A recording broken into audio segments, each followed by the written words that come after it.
5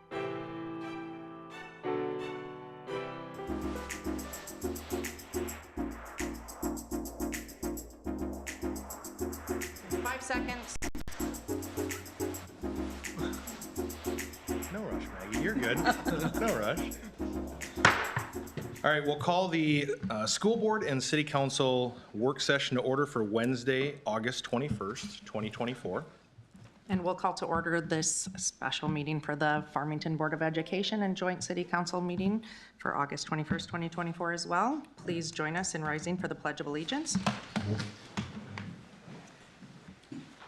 I pledge allegiance to the flag of the United States of America and to the republic for which it stands, one nation, under God, indivisible, with liberty and justice for all.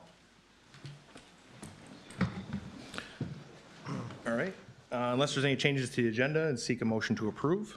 Motion? Motion by Steve. Second. Second by Nick. All in favor, say aye. Aye. Aye. Also seeking a motion for approval on the Board of Education side. Has everyone had a chance to take a look at the topics for this evening? Any comments, questions, or edits? If not, looking for a motion. So moved. Second. Motion by Christensen, second by Gorman. All those in favor? Aye. Aye. We have an agenda. I did it. I can't believe we did that both ways. That was great. All right, because this is the first joint work session that we've had between the two bodies, we'll just go through and do quick introductions for those that may not have crossed paths to date yet. Joshua Hoyt, Mayor for the City of Farmington. I'm Nick Leadham, one of the council members. Steve Wilson, council member. I'm Melissa Gorman, school board member. Kyle Christensen on the school board. Becky Dooley, school board member. Dr. Maggie Storley, school board. I'm Hannah Johnson-Simmons, also on the school board. All right, and we also, in attendance, we have our city administrator, Lynn Gorski. We have several members of our team here. And the school district has Superintendent Jason Berg here this evening, as well as numerous other of our administrative team as well. Just a few, we'll say housekeeping items or items of expectation. Not having this meeting for almost 2 years, Chair Simmons and I got together and discussed about the importance of, continuing to collaborate and get together and just have a better understanding of what each body is ultimately doing in and around the community. Most importantly, we wanted to keep it at the 10,000 foot view, right? Like we do not want to, there's no benefit to getting in the weeds. Some of the items that are discussed, we can certainly, we can have staff derive memos and start to get into it, but this is more for us to just, on some of the items that come up, have a good open conversation and come out of it with some actionable items. Yep, I agree. It's part of our goals and objectives for this meeting. As Josh described, we also are hoping to improve our collaboration and communication more effectively moving forward so that for the benefit of our community, I'm sure City Council, as Board of Education members do, we field a lot of questions, especially as it's related to taxes and financing of priorities in the district and wanting an understanding of how those align and how we are working together so that we can leave this meeting hopefully with a better understanding of those items, be able to communicate more effectively about them, and then ultimately meet on a regular cadence annually so that we can continue this collaboration moving forward. And with that, we're going to turn it over to Superintendent Berg, who's kicking off our first discussion topic for this item, starting with our school district enrollment and demographics. Thank you, Chair Simmons, members of the board, mayor, members of the council, and everybody else that is here. Appreciate the opportunity. I think when we met to discuss and kind of share topics for the session, two of the things that really drive kind of the inner workings of our school districts are enrollment and our demographics and then school finance. And we're a large district in terms of space, and we thought it would be good just to kind of ground ourselves, oops, wrong way, there we go, kind of ground ourselves in all of the areas that are made up in our district. So we're made up of 3 different cities, Farmington, Empire, and then a portion of Lakeville. We're made up of 4 different townships, Castle Rock, and then a portion of Eureka, Vermilion, and Hampton. And within all of that, we have about 41,000 people in that total population, so a pretty big population. Our district is currently made up of about 6,500 learners, early childhood through 12th grade, and we have 10 different educational sites in our district. And within that, we have about 1.6 million square feet of space that we maintain. And then we also have about 263.5 acres of land. So we own a lot of space in our community. Our only building that isn't in the community is North Trail, which is in Lakeville. But the rest of the space and the rest of the buildings all reside in the city of Farmington. We're also by far the largest employer in the community. We have just a hair over 1,002 staff and 494 licensed teachers. So I think sometimes when people think of Farmington School District, you think of a little tiny school district. We're actually a pretty big entity. When you put all those numbers together, we have about 7,500 different people that make up our system that we're working with and trying to provide a good experiences to on the employee side and on the learner side of things. This is just a map of that. Again, you can see we are surrounded by a number of districts, Lakeville to our west, Northfield and Randolph to our south, Hastings to the east, and then Rosemont, Apple Valley, and Egan. So there's quite a bit of space that makes up our district outside of the city of Farmington. One of the things that we are seeing in our district is a change and shift of the demographics of our population. So over the past 2 years, we've worked and partnered with an outside agency, TeamWorks International, to do a deep dive into our enrollment and into our demographics. The first graphic you see before you is our district community. Okay, so this is all of those townships and all of those cities that put together. And you can see, from 2010 to projected into 2027, we're slowly growing in those areas when we look at different things. But you can start to see that we are slowly becoming more diverse. So in 2010, we were about 88% white, 12% families of color, and that has now shifted and projected to be in 2027, 78% families that are white, and then 22% families of color. Now I share that more just for context, because when we look at the next slide and we look at the demographics of the learners within our district, that shift and change in demographics is actually happening at a much quicker pace. And so I'll give you some numbers to go with the graph on the screen. So in 2008, 2009, when we first pulled this, so you're talking, probably 15 years ago, we were 86% white, 14% learners of color. Fast forward to 2013, 14, it was 84% learners that identified as white, 16% that were learners of color. And then 2018 is when we started to see that accelerate, where it was 78% learners that identified as white, 22% that identified as learners of color. And then this past year, it was 69% white, 31% learners of color. So we know that, the state of Minnesota, we look at the demographers, all these different things, we're becoming more diverse.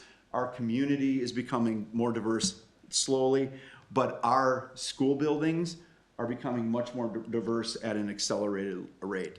Another thing that we look at in terms of kind of our diversity are the languages that our learners bring. The state of Minnesota has a designation, multilingual learner. There's tests and things like that learners take, and it's based on home language and things like that. And you can see, now again, it goes from 0 to 9%, so it's not, it makes it look bigger than it is, right? But it's been a pretty significant jump, again, in the last 5 years. So 2008, 2009, we were 0.66% of our learners that qualified for multilingual services. 2013, 14 was 1.7%. 2018-19, it jumped to 3.3%, and then this past year was 8.5%. If you look at that, that's actually exponential growth. In our district currently, we have about 57 different languages that we support our learners in, and 17% of our learners have and identify a home language that is non-English. So these are all things that are adding and enriching our environment in our buildings, but also providing us different opportunities to figure out how do we support learners that may not have the same lived experiences or the same language or the language skills that some of our other learners have. As we continue to look at this, there's some housing trends. So again, as we drive around the city of Farmington, as you drive around our school district, there's no doubt that there's houses going up. And for us, that's a good thing, right? Because our lifeblood when it comes to school finance is learners. It's driven on the number of learners that you have. And we'll get to the birth rate here in a minute. But currently it's about 60% of all of our housing in the district single family. The average market value when we did this, so this was a year ago, this is probably low, was about $425,000. Since 2010, you can see there's been a significant number of houses built in the district, almost 3,200. And that average sale price has jumped 35% from 2010 to last year when we did this, from $310,000 to $419,000. In our district, a majority of our learners come from single-family homes, almost 75%. And the projections based on last year, so when they came in, they looked at everything that was planted, everything that was planned to be built. The projections at that time were about another 2,800 single-family homes and another 1,000 or so townhome or multi-family homes. So we know that this is going to continue to increase unless something significantly changes in the economy or something else goes on in the world, which we've seen happen a few times in the last 4 years. Some additional housing trends of where our kids are coming from. Again, 75% are coming from those single-family homes. A smaller percentage from apartments, but we anticipate that will potentially grow as Farmington adds more of those types of housing opportunities. And the same thing for manufactured homes, so about 7%. Down below is what we use when we use our enrollment projections. So as they're building out these houses, one of the things that TeamWorks did is said, well, you can anticipate for every house that's built, a single family home, you're gonna get about a 0.5 kiddo, okay?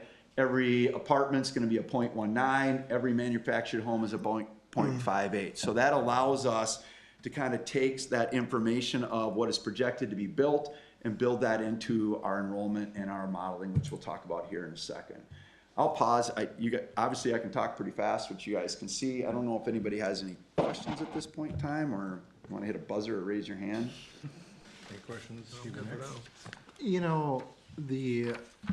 The single family home 0.47 versus the manufactured home, Jason, on 0.58.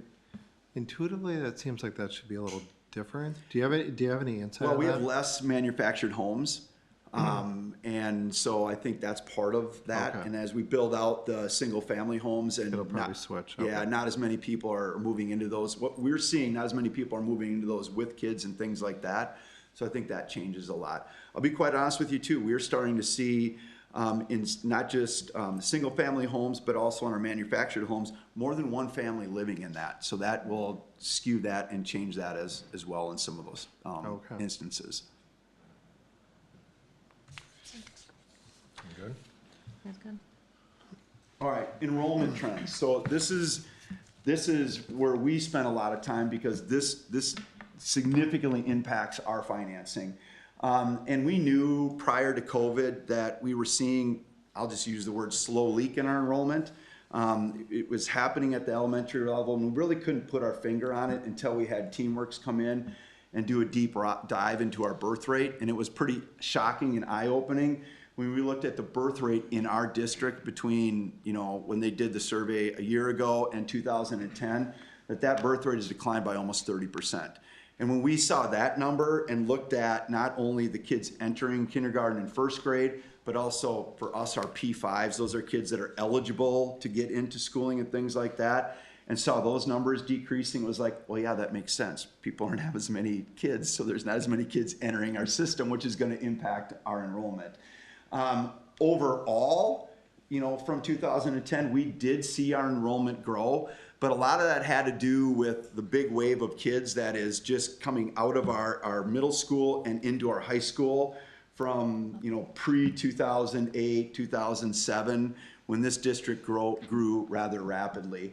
As you can see, our elementary enrollment did decline over that period, and that again is a direct result of that decline in birth rate. And then middle school grew slightly, and again we saw the biggest enrollment in the high school as that wave go through. Hey, Jason, I just want to pause here because I think it's helpful to add that this is one of the biggest questions and most frequent questions that we field as board members is their houses going up all over, their developments going up all over. How come their enrollment is going down. And I think there's a misconception in some of the narrative is that people are opting out or open enrolling at a higher rate in charter schools and other districts, and that's just not true. And when you dig down into it, the birth rate is the biggest driving factor, but it's something that we hear a lot and have to explain and talk through, and then maybe as city council members, you might hear some of that too. The charter school in our community has taken kids from us. That's a new thing, but overall, the rest of the kids that were open enrolling into other districts for lots of different reasons. We've surveyed it, has to do with, we have a lot of teachers that live in this district. When I went out on National Night Out, when we were over in the development just south of Farmington High School, ran into 3 different teachers that work in different districts. You can understand if they say we want to take our kids with us, especially if they're elementary teachers. We don't have the same experience as a private, maybe, parochial school or something like that. For some families, that's right, and we support that. That ratio has remained relatively same throughout. Right. Again, the charter in our community that has impacted us somewhat. That's new, but the rest of it has remained relatively same. As we've been looking at these different numbers and things like that. As we look and continue to kind of go forward. So here's the projections, okay? And there's 2 projections up there. There's one projection, which is just accounting for birth rates and then survival cohort. So survival cohort is kind of mathematical process of looking at, okay, what's your typical ins and outs on a yearly basis, then apply that moving forward so you can estimate, what your plus or minuses are gonna be. If we just look at birth rate and nothing else changes in this community, we would decline by almost 20% in the next 10 years. So we'd go from where we are now, which is about 6,500 to about 5,300 learners. Now, to what Hannah was talking about, right? We do have to take into account the housing market and things like that. So when we take into account the ratios that we just talked about, the ratios that we shared, the planned housing and the capture rates from those, we will see a 3.8% increase over the next 10 years. And go from about 6,500 to 6,900. So in reality, what we're thinking is going to happen is the increase in the continuing building of houses and people moving into those at a similar rate of what they're moving in at and bringing in kids or having kids at the same rate. We will just be able to offset that at a little higher rate to slowly increase our enrollment. And the reality is for a school district, if your enrollment's flat or you're losing enrollment, you're in a lot of trouble because your costs are going to outrun what you're getting from the state. You need that boost from increased enrollment. So for those of you that are visual learners, here's what that looks like on a graph. So the green line is kind of our historical enrollment. You could see that, 2018, 19, 19, 20, 20, 21, in that area, kind of that slow little bleed in enrollment that we were seeing due to the decline in birth rate. And then moving forward, the top blue one, I know it's a little bit hard to see, is that future development gains, right? So if we continue to gain and build houses at the rate, then that's kind of our enrollment trend, a little bit flat, but rising slightly. And then the green one is what happens if, right, we don't add anything through housing or things like that. So again, that gives you a general picture and a general idea. So I guess the 2 big takeaways for anybody that, is here or watching at home or watches the recording, right, is that, the decline in birth rate continues to impact not just our school district, but all school districts around. And that we anticipate, kind of a slow growth in our enrollment as long as the housing market and those continue at the pace that they have the last couple of years. So, and I should say too, the other thing is we're becoming more diverse really quickly. Right. Not necessarily a question, more of no, it is a question. So because I remember 2019-ish, 2018, 2019, the enrollment, I thought the number was right around 7,200. That says just short of that. So for the average person, right, if you're looking at attrition to, whether it be charter schools or parochials or out of district, whatever it may be, very small number, but looking at the last 4 or 5 graduating classes relative to the incoming kindergarten class, there's a significant disparity. significantly larger classes graduating. Yeah. And I hope this can be confirmed. So to that point, so our 12th grade class this year is 552. Yeah. And our first grade class, so that's last year's kindergarten, is 396. Yeah. And that, when you go back, and I mean, I was in today because we were looking at enrollment, we're looking at staffing, right? You get back, once you start to hit like 5th and 4th grade is where it starts to dip. It goes, in middle school right now, it's bouncing back and forth between high 400s, low 500s, and then you start to get, and it starts to get into the mid to low 400s at the upper elementary, and then right around 400 with first and kindergarten coming in. And again, we'll talk about, we might not, but there's a double whammy for school districts with that, and this is kind of a finance thing, but it impacts our budgeting process, because from the state, we actually get a multiplying factor for 7th, 8th, 9th, 10th, 11th, and 12th grade. Is that right, Jane? 7th? Yes. 7th at 1.2. And then K through 6th grade is a 1. So if you are exiting more kids at your high school than you're in here, not only are you losing enrollment, you're losing that multiplication factor of a 0.2. So you get it kind of dinged on both ends.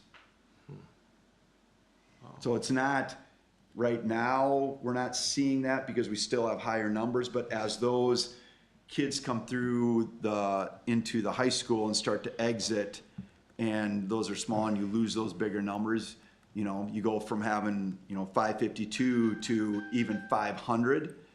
That's, 52 kids, you're losing a multiplier of 1.2 on, off the basic funding formula. And again, if you look around, there's very few districts that are growing their student enrollment. And if they are, it is through housing. And you could draw a circle around our district right now, and there's one that's growing. The rest are either maintaining or declining.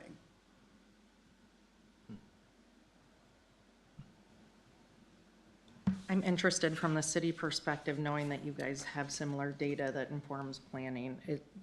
Is this similar to what, I know we're digging into the school specifics, but in terms of birth rate projections, does this line up? Is it similar, wildly different than the data you guys use, and who pulls that for you? No, it's not all that different. Some of the metrics that we're looking at is median age, median income. You start to look into, like, on the community development side, you're looking at sector of employment, so you're trying to position multiple pieces because, yes, there's housing and there's zoning, and we're looking at our 2040 comp plan, and Met Council just put out their 2050. So you're always looking those 2 decades ahead, and you're trying to follow the populace and figure out, is the current zoning that's in place sufficient based on, able to support the anticipated growth in the sectors. But at the end of the day, naturally occurring development, it happens sometimes based on who wants to sell. Mm-hmm. And so we're always looking at, we look at it more from like the capital improvement plan, long-term financial stability, and knowing that if we relied on housing, like, that's a going out of business strategy. Like, we can't, but we have to factor it in, because it does support employers and, prospective employment base. And but no, our median age has continued to decline like the last 4 years. Now I think we're 32. Home value goes up. County sets that, obviously, but home value goes up, median age goes down. Number of kids per is slightly decreasing, and we're seeing the same within the city. That, I think it was 4 years ago, it was our diversity was like 92% white, and now last census was like 88.5 or 88.9. So there's a shift, but it doesn't, like, I know we don't rely on it anywhere near as much as you have to. They're indicators for us, but we don't, unless you disagree, we're not making decisions based on like our populace and the change of it. Right. That makes sense. Right. Because we can blend, where you're relying on dollars from the state, we can blend ours with our tax capacity. Right. And That's so, helpful. yeah. Thanks. Other questions for Jason?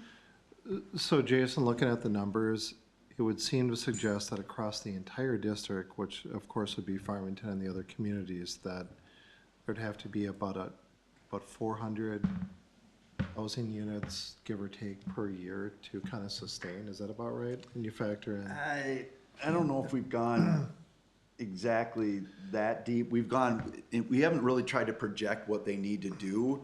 We're basing off of what's being platted and what's going there, and then Sure. we're readjusting based on that number instead of saying, because we don't have any control over those things. Sure. And stuff. So we look and we project, but we can constantly, I mean, we probably update our projections on enrollment probably 2 or 3 times a year. Sure. Based on stuff.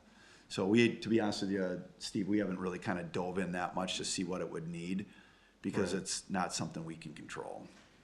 Out of curiosity though, the question that you posed for us, have you engaged with the Lakeville City Council or their team at all on some of that?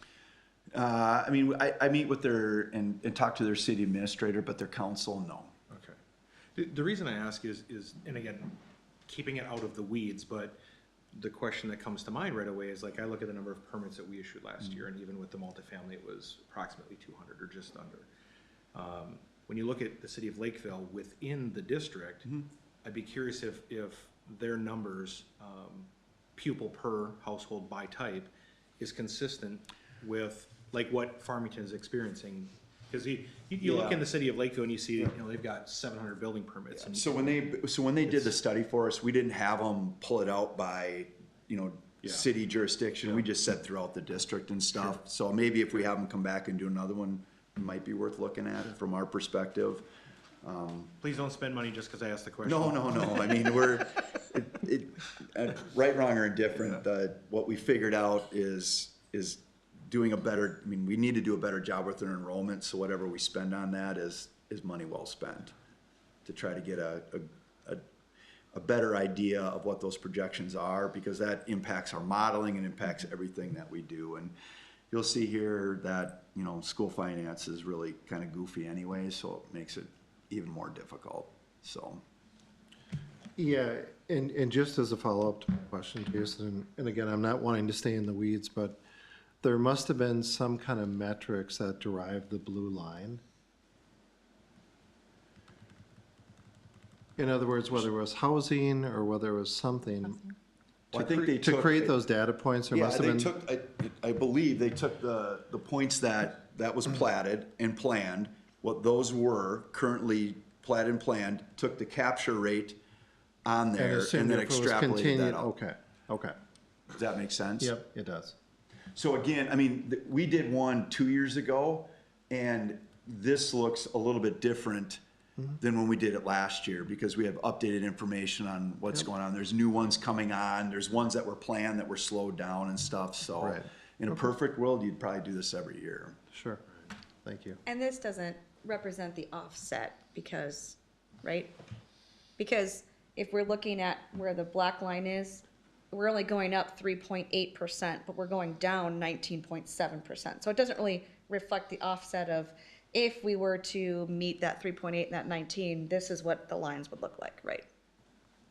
I'm not sure I understand. So these lines were plotted based on the data that you gave, that the birth rate decreases 19.7%, right? So if I look at the black line and I go down 19.7%, that's how we get to the 53, 56? The green line? Assuming birth rates. Yeah, they. Right, if we're on track with the projection for 10 years, then the blue line is your projected increase of 3 point. So they're taking into account of all the 8%. housing, right? All the Right, housing but and all that the stuff. doesn't show you the offset, which isn't much, right? But between the 19.7 and the 3.8, you don't have any line planted to show the offset between the housing and the birth rate. Yeah, no. Okay.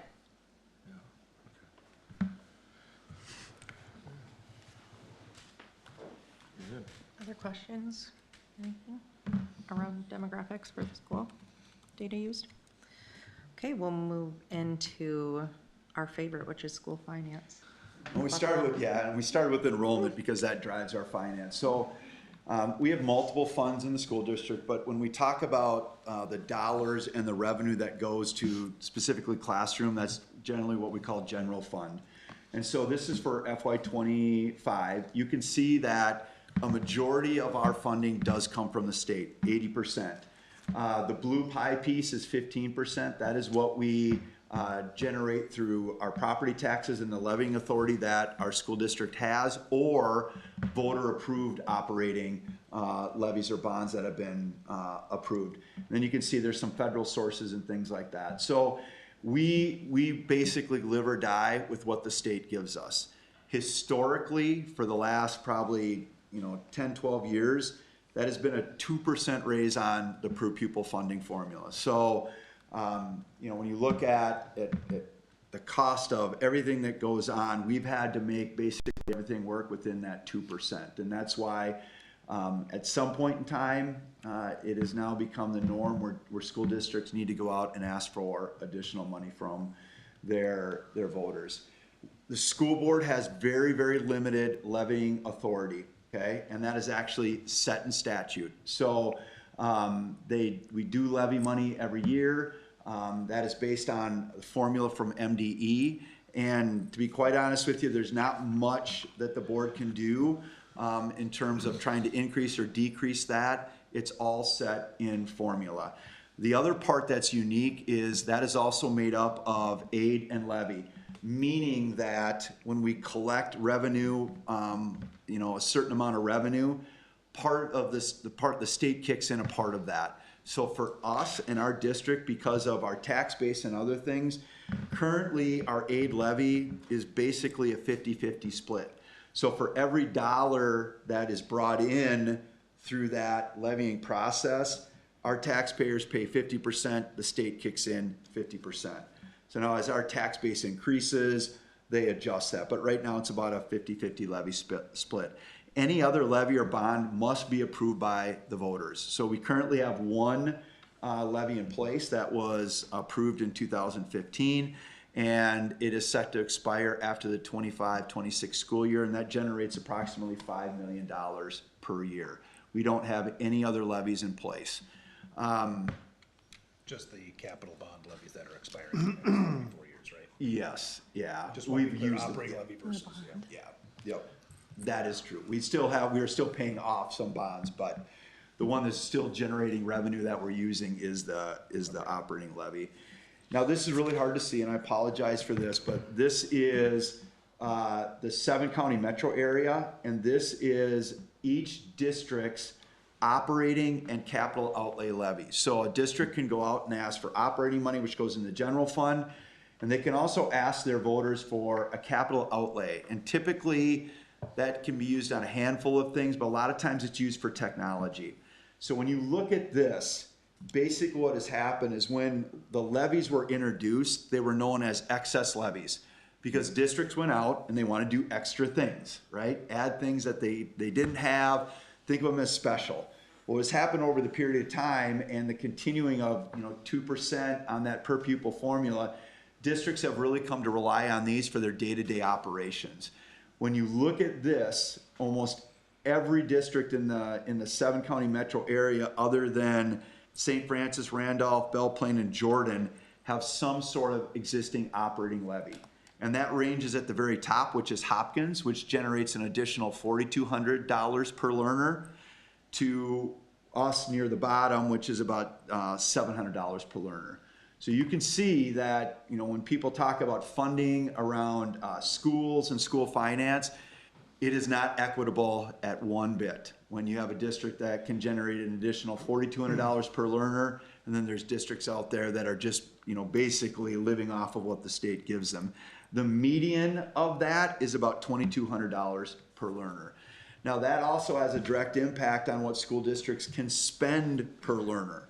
So when you look at this, you can pull this off of MDE's website. You can do this for any district in the state. You can do this for anything to see what they spend per learner.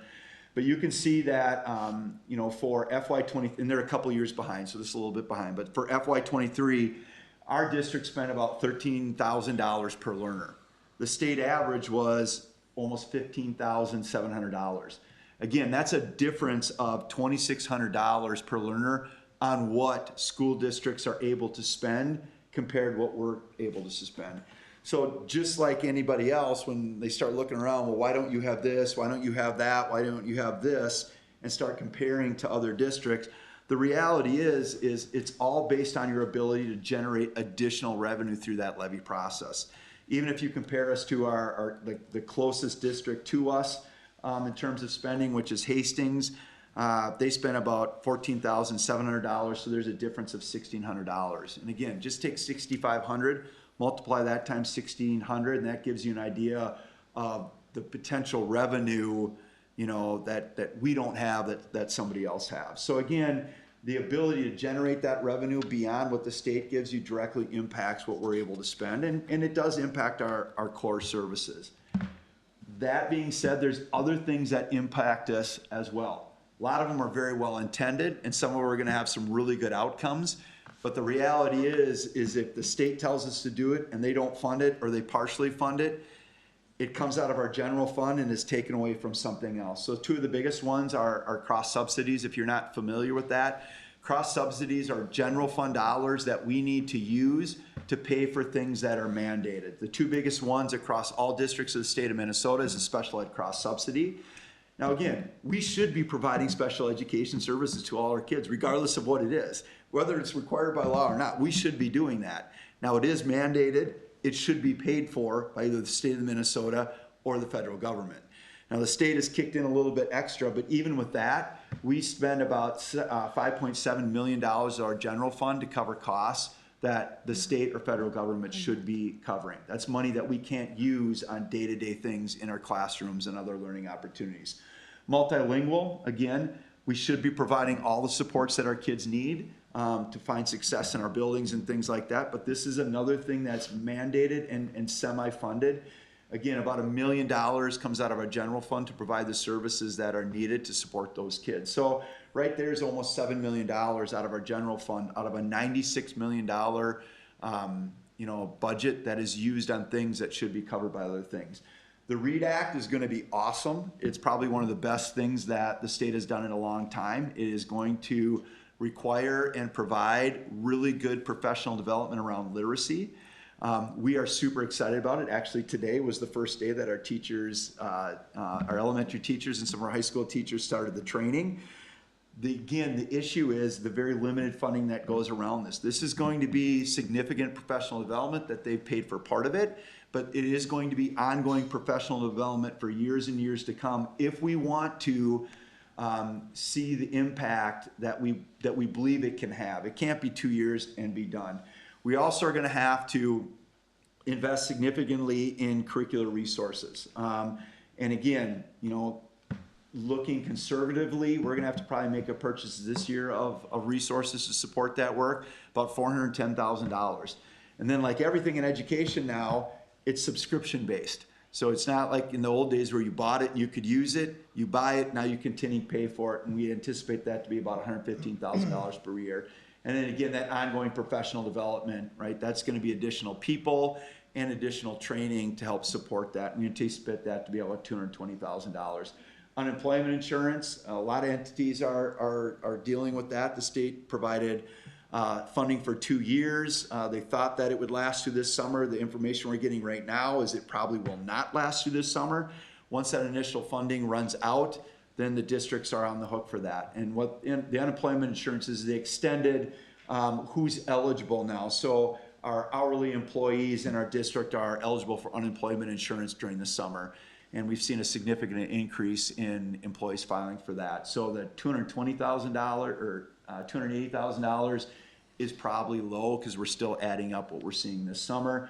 And then paid family medical leave, that kicks in January of 2026, and that's a payroll tax split between the district and the employees. They started out by saying, well, a 0.7% payroll tax will cover that. It's now 0.8%, and they're telling us it's probably going to be 1% by the time that it gets there. So again, this is money that we need to come up with and we need to cover. So, you know, once that kicks in, conservatively, about $400,000 per year that we'll have to kind of figure out how to come with that. And then like everybody else, I mean, we're working through, schools have become a target of cyber attacks, and we've worked pretty diligently to kind of shore those things up. But those increased costs around insurance, cybersecurity have gone up almost 50%. We didn't get a big increase this year, but we're anticipating another one next year. So these are things that continue to come up and impact us as well. Now, we know that there's been a lot of talk, especially coming out of the last 2 legislative sessions, about all this historical funding. And I mean, taken on its face value, yeah, there's been a lot more money put into education, which is a good thing. The issue is, and the dirty little secret is that most of it has been put into categorical funding, which means it's dedicated to a specific purpose, which means that we may not need it for this, but you can't use it for that. So this graph just illustrates the amount of money that is discretionary versus categorical. So the little blue one is the discretionary, which gives districts the ability to use it on whatever they need. The red is the categorical. So, you know, there was historic funding, but there was also historic mandates and historic requirement. And unfortunately, the historic funding did not cover the historical mandates and historical requirements, which are putting us in a much tighter position financially. We've been working on our budget. You know, a lot of times, you know, people aren't paying attention, especially when there aren't big things being reduced or that are drawing an outcry from the community. But, you know, over the past 3 budget cycles, we've realigned almost $4.1 million. We've also, the board made a decision for this upcoming school year to use $2.7 million from our assigned fund balance to really stave off any more reductions. And that's a good thing for this coming year because we can continue the programs. But the reality is when you're deficit spending, that is just going to grow, basically double. So you're looking at a $4 to $5 million deficit that we'll have to fill one way or another. We've, again, in other areas that we've worked, we know that our taxpayers, you know, bear a burden, you know, especially our homeowners pay a larger burden for anything that takes place in the district in terms of bonds. Our 2015 bond was originally, was approved by voters, and it was originally to add kindergarten classrooms. I don't have this on here, but to do some roof replacements and then do security upgrades. We worked really hard with our architects and really hard with our contractors. We actually extended that beyond that bond to about 4 different phases than what it was originally for. So we did some roof replacement, but then we also were able to replace the Meadowview and Aiken Road roof. We replaced the boiler at Aiken Road. We partnered with the city of Farmington and the city of Lakeville to add the 202nd Street connection, which was awesome. We have another exit out of Farmington High School, which is still shocking that there was only 2 ways out of that building, but it's helped a lot. We were able to complete the renovation at the TLLC, so we used some long-term facility maintenance and some other things to do that. We were able to finish doors, upgrade that parking lot, and then do the North Trail fire alarm. So there's some big ticket items on there that the district and the community is not going to have to worry about for a long time. Because the only other option, if we wouldn't have done this and that Aiken Road boiler goes down, you got to replace that. It's either general fund dollars, fund balance dollars, or you go out and you ask for a bond. We've also worked really close with Ellers, our financial management team, and to look and be strategic in our bond refunding. And through that process, we've saved our taxpayers over $26 million since 2011. And for those that aren't familiar, refunding bond is like refinancing your house. We don't generate any additional revenue. We just decrease the amount of interest so we don't have to take in as many taxes. So we've worked really hard to be good stewards of our taxpayers' dollars and try to live within our means for as long as we can. We are at a point where we are going to have some hard decisions to be made. The board made the decision in May to go out and place a question in November on the ballot. And basically what that is, it's a revoke and replace of the existing 2015 referendum. So you basically take away that authority and you place it with a larger amount. So we are asking our community to increase that revenue by $860 per pupil. So to go from, that 690 to about 1537. And that would generate an additional $6 million in revenue for a total of $11 million when you factor in. So the 5 from the old, the 6 from the new, 11 total. That'd be at an increase on a home value of about $350,000 of $426 per year, $35.50. Now there's some that's steep, and we understand that that's a big ask, but there is some other things which I'll get to in a second. So Jason, do you want to, sorry, I know Yep. you're on a roll. I wonder if we want to just pause here because I think the modeling and the change in the approach that the finance committee undertook as part of helping the board land on this amount, I think would be helpful context. And Kyle, I don't know if you want to just talk a little bit about the different levels that we kind of looked at, from like bare minimum, maintaining status quo and just barely, to kind of middle of the road to aspirational if we really were able to invest and do everything that we wanted to Yeah, do and as that was a a pretty thorough district. conversation earlier in the year. I think one thing I would also preface that too is, in all the conversation that Jason's got around the dollar amounts, how money is spent on, that we've got, the dollars that we have to spend per student. I think one thing that's sort of missing in your talk track, Jason, and this is something that's always impressed me, is the amount of efficiency that you and your team drive by leveraging this investment to support shared goals across the district. That's, I think, an important thing. You talk about living within means. That's sort of a product of living within means, but it's also maximizing the value for every dollar. And I know that's been a focus of yours. In terms of the referendum, we had a referendum question on the ballot last year. This ended up being extension of that conversation. I believe the amount that we were driving at in 2023 was ultimately going to drive to a higher dollar amount than this. It was a phased-in approach that took advantage of capital bonds falling or being paid off over time, would have truly minimized the direct impact on taxpayers, delivering, I think it was $9 million in the first 2 or 3 years, then increasing to a $13 million overall net increase in operating levy revenue. Those numbers are correct. Thank you. So when we went through this conversation, it was how, there was always a conversation about what happened last year. Lots of different things: off your election, complexity of that model, easy for us to understand because we were close to it, maybe not for a lot of others to understand kind of how that worked and phased in. So yeah, we started, to Hannah's point, we started taking a look at, was it the dollar amount? There were different different models, structures. I don't remember the lowest one, but I think it was like a $6 million increase, going all the way up to that same $13 million increase, and there was a couple of gaps. So we had a general conversation, honestly. A big focus was trying to ensure that we have the resources that the district needs to support our students. It's not just about matching what other districts pay, it's what's the cost of providing a good education in the city of Farmington. So that we're having that dollar, but also continuing to remain very sensitive to the economic impact on, we're all property taxpayers too. And trying to be very sensitive to that. And we landed at a dollar amount a little less than the total amount we might have gotten had the referendum passed in 2023, but also one that I think at least secures the financial footing for the district for at least the foreseeable future. There's still some caveats to that. It depends on the state and federal government and a few other things to kind of take place. But this does, I think, again, we've always focused on trying to do a balance, trying to find the right balance between all the different stakeholders, and this gets us there. I think I answered more than you asked, but let me know. No, that's good. if that helped. That was Just helpful. I'd like to just, touch base too. Those that didn't study the previous referendum that we were asking for much. I know Jason's going to go into how the debt falling off is going to have such a big impact, and we have a big ask initially for these first couple of years with this incoming referendum.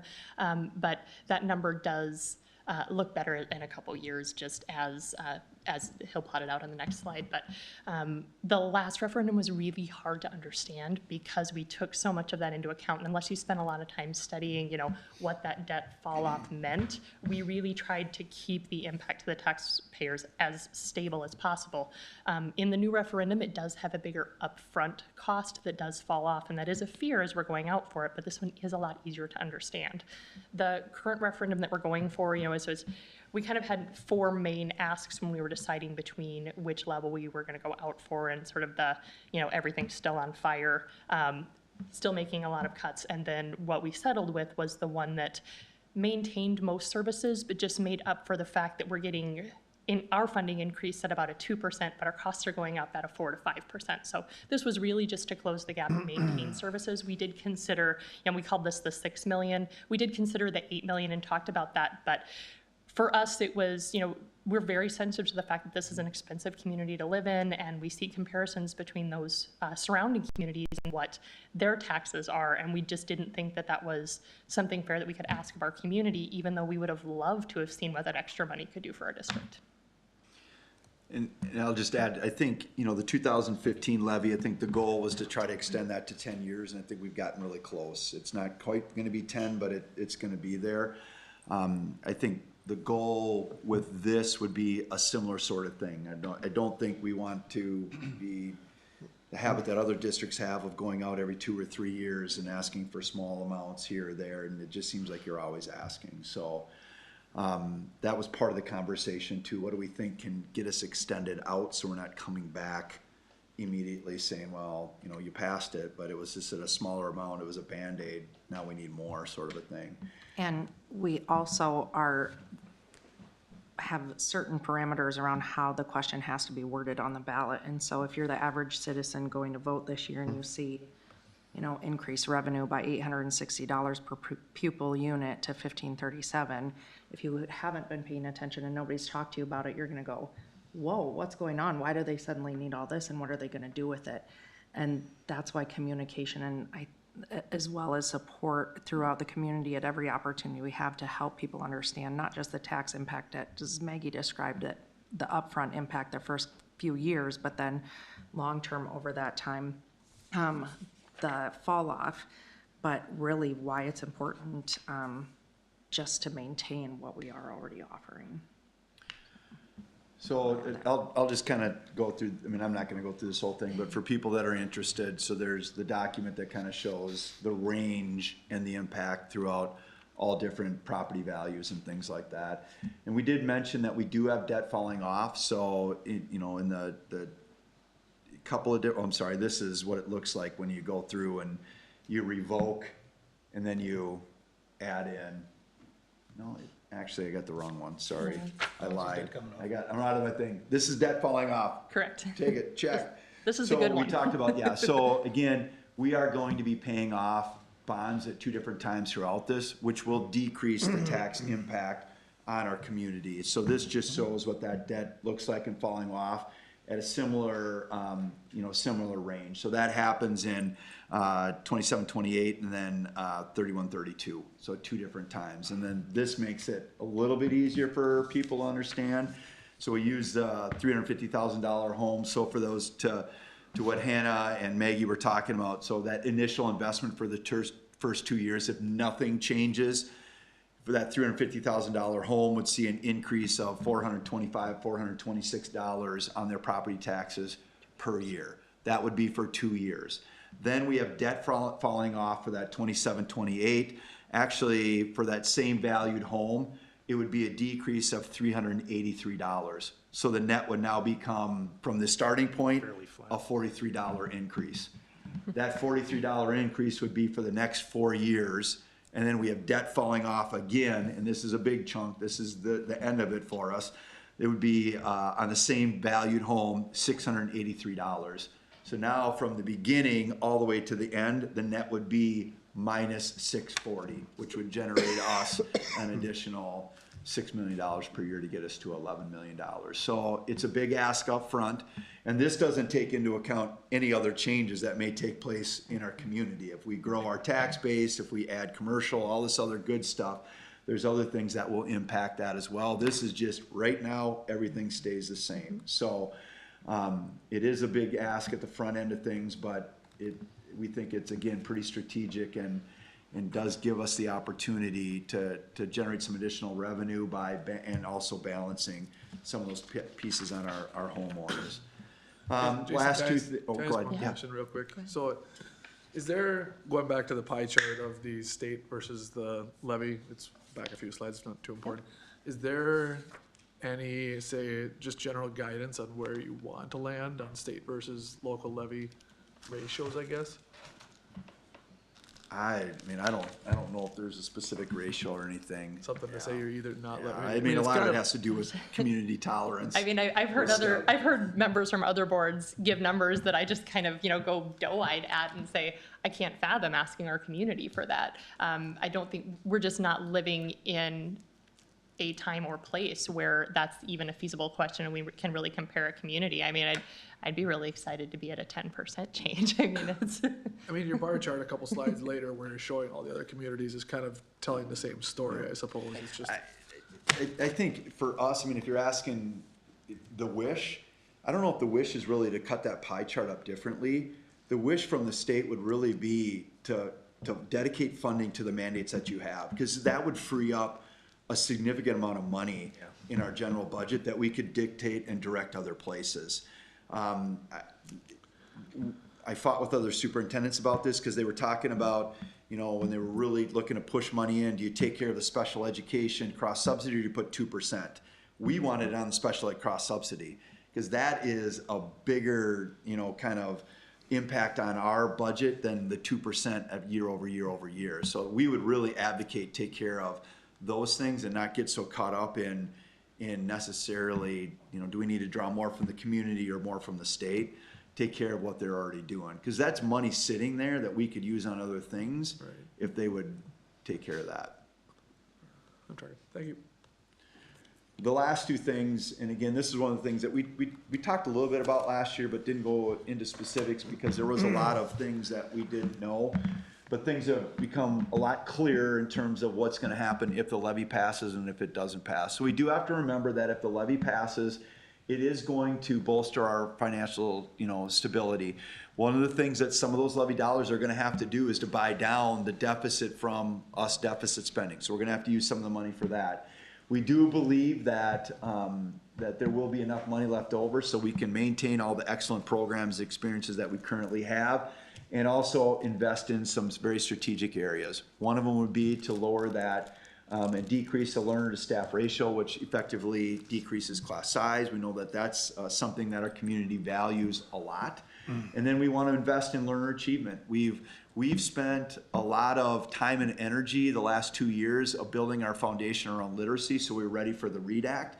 We've actually, to Kyle's point, we've pushed in with additional resources, people to support that, but we've done it without using general fund dollars. So we've had other money that's come in that has been categorical, that we have massaged to be able to support literacy. One of the areas that is glaring is we really don't have any support for math. We know that we need that. And then elementary enrichment. Now, exactly what would all that look like? We're not going to dive into that until after the election. We know which direction that we have to go. Then there's the other side of the coin of what happens, if it doesn't pass and we're looked at facing $4 to $5 million deficit. I don't think we would encourage our board to use any assigned or unassigned fund dollars to do that because that just grows the deficit. We're going to have to make significant reductions, and really they're likely to include, but not limited to, some significant things. So we're going to have to look to reduce our non-classroom instructional support. There's lots of different areas that we would look at that would potentially be administrative, custodial, admin assistant, anything outside of the classroom. We would definitely have to increase the learner to staff ratio, which would increase class sizes. We would have to eliminate some very successful and popular programs across our district. One of those would be the MinCaps program at Farmington High School. Another program that our high school learners love and are a part of is the DCTC 917 CTE programs. We would have to eliminate that. We'd have to greatly reduce the middle school elective opportunities. So if you've had kids go through the middle school, that middle school schedule is built around expanding elective opportunities. It's also built around teams so that learners share the same group of teachers and can build a community around that. We would have to eliminate and reduce both of those through a schedule change. We would have to eliminate fifth grade band. We would have to increase our athletic fees and reduce non-conference travel. And then, we went back and we talked about all the green space and all the building space that we currently have in our district. we rent out that space to outside user groups. It's currently a losing proposition for us. Our board has made it a priority to slowly build in and increase those fees so that we can make it at least, you know, a net zero. We've done that in a 2-year process so that the outside user groups can plan on that increase. We'd be looking at significant increases because we wouldn't be able to subsidize that anymore. We'd also probably have to look at limiting the use of space, specific our outdoor spaces, because of the time and energy it takes to maintain those fields. It takes away from other things that our custodial group has to do, and it's significantly expensive to do some of those things that are only for outside groups and not for our internal groups. So it would be significant.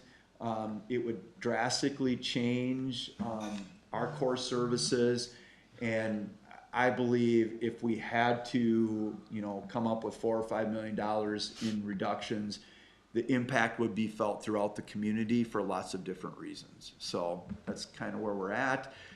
We would dig deeper into this, you know, through our normal budget process, beginning in November and December, and start to come up with specific plans right around the holidays and in January. So, Which is our current cycle, because our fiscal year runs July 1st to June 30th, which is different than the state. And I don't think enough can be said about the alignments and reductions that have already been made. Just one example, I know when I came in, when I was campaigning in my first term, I heard a lot about communication. I want better communication from the schools. And then when I get started and I learn that our communications department is one person, and for districts of comparable size, they have 7 to 8, and we have 1. And so that's just one example of the ways that we've already reduced things like in the area of non-classroom support. And as Jason's pointed out in previous discussions, the really difficult thing is when a lot of these things go away, they never come back. And so the preservation of things that are important to our community, to our learners, can't be overstated. yeah, the last big reductions were made prior to the 2015 levy, and so custodials, directors, admin assistants, right? Those never came back. So you're talking about at a time when we were probably, you know,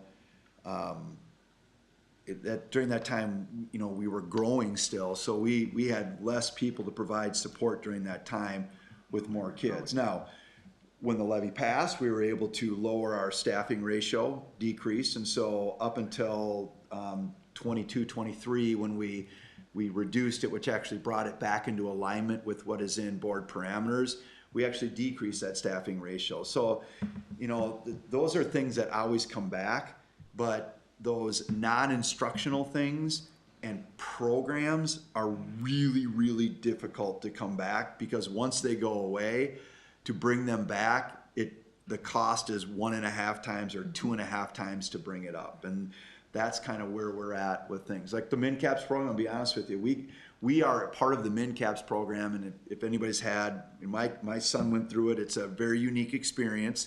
The reason we got in it is because Lakeville went through budget cuts, and that's one of the budget cuts that they made. And at the time, Jay Haugen said, well, we'll be a part of that, you know? And I'm sure if we have to reduce it, there'll be somebody that jumps into that as well, and we probably won't get back into that. But, you know, we'll cross all those things after November hits, so.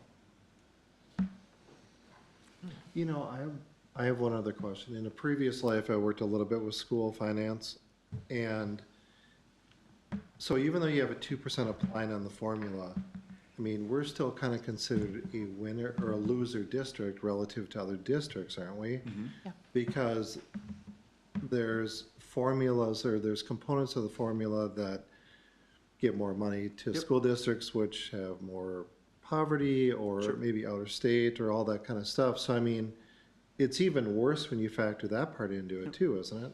Yeah, this is super high level, but to your point, Steve, there's so many different things and different buckets that go into it that it's really difficult to kind of figure out exactly where all that stuff is coming from. But to your point, looking at your neighbor district and saying, well, they got 2% and you got 2%, it's not apples to apples. It all depends on the makeup. It all depends on all sorts of other things that they have going on. That 2%, may be different because of the categoricals that they have that we don't have access to, and they're generating additional revenue. It's super inequitable, and it's hard to explain to people. But ultimately, you know, I mean, when we look across government agencies, right, wrong, or indifferent, right? Government agencies are looking at anywhere between 4 and 6 or 8% in terms of increases that they're looking at. We're 2. I mean, that's basically we're 2. And just like your entities, and you look at your you know, your costs go up 4 or 6% or whatever it is. I mean, when I go out to the buildings, we do a quick math problem. Here's our revenue, here's our expenses, right? It's balanced. Put 2% on the revenue, put 4% on the expenses. What happens? You know, and then you use you deficit spend for a year, because that's what everybody wants you to do. Just use your assigned Use fund your balance rating dollars. fund. You got it there. Use it for that. Okay, we'll do that. Now take those numbers again, apply the 2 and the 4, and next thing you know, you went from a $2 million deficit to a $4 million deficit. And it doesn't take very long for that to happen. And so it goes back to the slide of all those AMSD school districts going out and asking for levy, because they're trying, at some point in time, that 2% is gonna run out, that 4% is gonna catch up, and then you're on the downward slide again. It's just every district it happens to. And we're on the downward slide right now. Sorry. All right. I'm almost more inclined, Lynn, to have you do your presentation and then get into the discussion. Okay. Because I think some of the things that we're gonna talk about are gonna lead into your stuff, so. Our presentation is not nearly as in depth. It's not as dire. But we really Can I- appreciate it. Before we go on, Oh, guys, you know, I'm kind of going, my thought and your thought, put them together a little bit. I mean, generally speaking, if you make a complaint to the state to ask, you know, you say we're underfunded, and you ask them more, I mean, your losing formula comment is basically saying, if they said we're gonna give you so much more, they're gonna levy for that in their own way. False, right? They're not gonna take it out of an existing budget, more or less. So it's, if you had to choose between whether you want the state to cover your deficit or the locals to cover your deficit, it's probably more efficient to have your local levy covered, because it's staying in the district at that point, right? But you have to understand, our local levy is set in statute, so we have very limited levying authority, and anything above that, we have to ask voters for. Understood. I'm just Yeah. saying, it is more efficient to go through a levy though, than it would be to ask for state funding. If your voters are gonna Inclined say to yes, it. yes. The only thing I would add to that, the hard part is when the state's increasing your run rate and you don't have any control over that. So when the state's adding costs and your levy authority is flat, that's less efficient. We really just need the state to pay for the mandates and the costs that it's imposing on the district. And that's why we've advocated so hard over the past 2 years with our state legislatures and our state legislatures through the Minnesota School Board Association and others.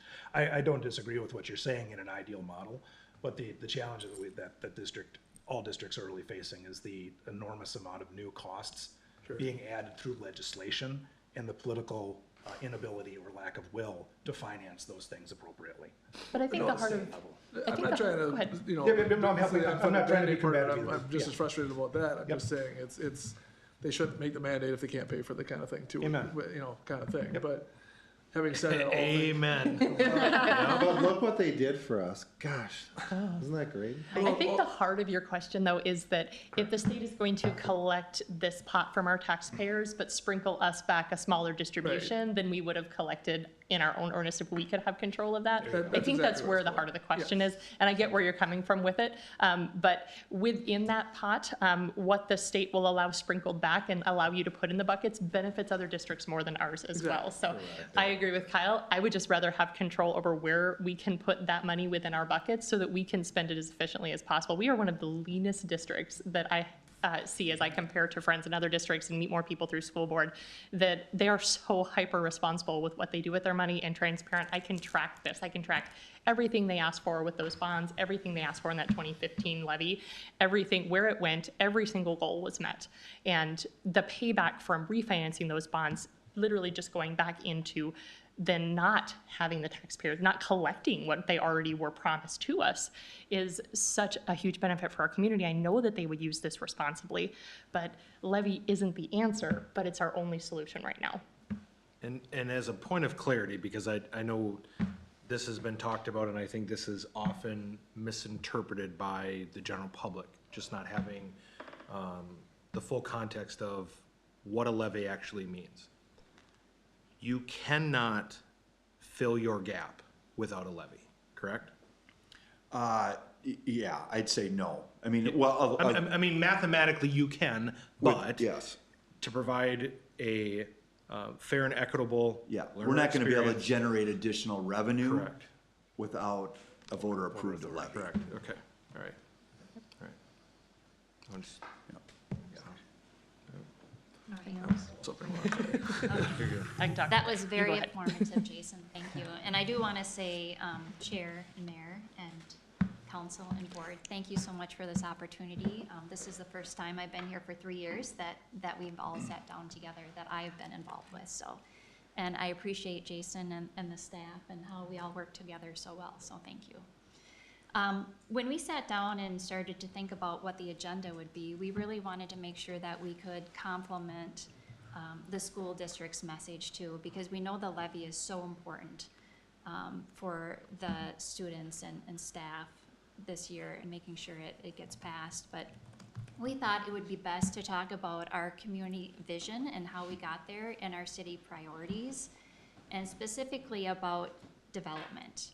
And we know we have the same taxpayers, and any relief that we can give our taxpayers helps the district. You know, you talked about that you get your funding through students, and I just wanted to give you a few numbers that I just received today from the building department. In 2023, there is 87 single-family homes built with an evaluation a little bit over $2 million. And with manufactured and townhomes, there is 61 and a little over 11 million. Now, as of today in 2024, the single-family homes, we have 61 and over almost $15 million evaluation. And then the townhome and manufactured is 85, which is 18.4 million. So that's where we're at. So we are at the numbers that we were in 23, so we are increasing. So with that, the mayor and council has set 4 pillars for the city, and not in any particular order, but we have the quality business growth and retention, community engagement, infrastructure support, employee engagement, culture, and wellness. The last couple years, we've really focused on what do we have here at the city. You know, the last 13 years, the city has not been in the best financial state. And so, you know, when we make our decisions on projects that we want to do, we really want to make sure that we're making educated decisions on real important, right data. And so we have spent the last 2 years figuring that out and where we're at. And the last piece of that information that we're going to be doing is putting together, and we're in the final stages of it, of putting together a long-term financial plan.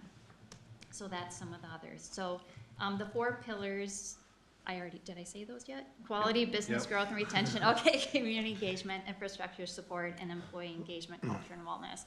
But today, what we're gonna do is really focus on the quality, business growth, and retention. You know, staff has been very bold in this one, and we understand we need to diversify our tax base. You know, housing is great for the school district, and as the mayor said, you know, it's a going out of business if that's the only thing that we're doing within the city. So we need to really create more commercial growth. And so Deanna is going to do a presentation and show about, you know, how did we get our community vision and what our priorities are and how we're working towards that and what does that really mean for our tax base. And again, it's not apples to apples when we talk about the city tax base and the school district tax base. We've, you know, talked about that. We're just gonna give an example that we recently went through and got some numbers, but we're not gonna break it down between city and school district. We're just gonna talk about it as a whole. So with that, I'm gonna turn it over to Deanna. Thank you, Lynn. Again, I'm Deanna Kennan. I'm the Community and Economic Development Director here at the city. It's my first opportunity to be in front of the school board, and, you know, thank you, council, for being here and supporting this. But I've been here for less than 2 years, and when I was brought into the mix, one of the things that we talked about is who is Farmington today and who do we want to be? And this is a really incredible community on so many different levels. And it's made up of all these different components. Our people are most important. We have our businesses, we have our assets in our parks and in our schools and all of these kind of things. And collectively, it has made a really wonderful place to live and to work and to raise children. But it takes all of these different pieces. And for us to continue to move towards like who is it that we want to be while we maintain those things, we need to understand that there's things that we can control and there's things that we can't control. And so what can we control and how do we maximize that while still preserving all of these things that make this community wonderful? We understand and we hear all the time that people love our parks, they love our trails, but they want things to be taken care of. They love our neighborhoods, but they want things to be taken care of. So how do we do that? And again, our taxes are important to us and we want to share that burden.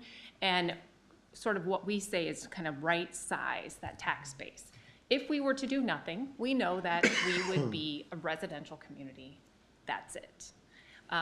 That's not what this community has said that they want to be, and that's not what our council has directed us to do. So when I got here, they had paused an update to our comprehensive plan because there was some staffing changes. And I asked the question, well, why are we updating our comp plan mid-cycle? We're required to update it every 10 years, but why are we doing it kind of off-cycle? And what is it that we're trying to accomplish? And there was a lot of, that's a good question. Let's talk about that. Let's go out and ask our community. And so we did. We did this public engagement. Hopefully many of you participated. And what we found is that people is what it's about. It's our neighborhoods. They're valued. People love the natural resources. And people want us, our residents want us to find opportunities and pursue those that allow us to have this quality and sustainable growth that maintains the heart of what Farmington is, but provides those opportunities to improve everything and to move us in a direction where we can have more opportunities for people to work here and we can support our tax base in a different way without putting that burden all on the residents. And so what you see on the screen is the vision that came through the community input. And then you also see how it aligns with that council priority that Lynn talked about, which is this quality business growth. Again, this idea of increasing the business opportunities, creating more quality jobs, supporting the businesses that are here. How do we do all that? I want to say it's more than just getting a grocery store here. And I say that and I kind of chuckle, and I know having a grocery store here is super important to people. And from a community development perspective, absolutely, we would love to have that, but it goes beyond just a grocery store in order to make a community sustainable and vibrant. So when we talk about what does it take and how, what should we be looking at and what should we be going after, not everything is going to be a fit for our community. We also have to understand that our tactics and our approach have to be very unique to this community. We cannot try to just copy what another community is doing. And we also cannot expect that what's happening in a neighboring community will or should happen in our community. So we often hear, well, why is Lakeville getting this? Why is Rosemount getting that? Why is some other community getting something? Well, they have different assets that they can bring to the table, like an interstate, for one, that's there.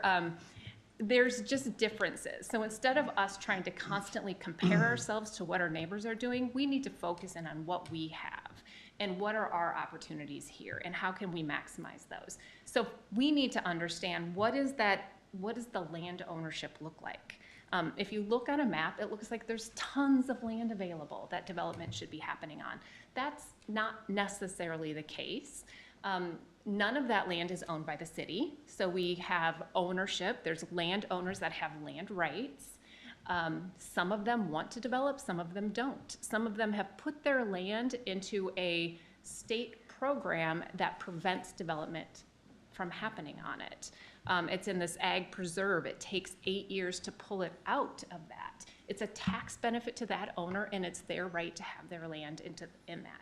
But we need to understand that. We also need to understand what is our infrastructure availability.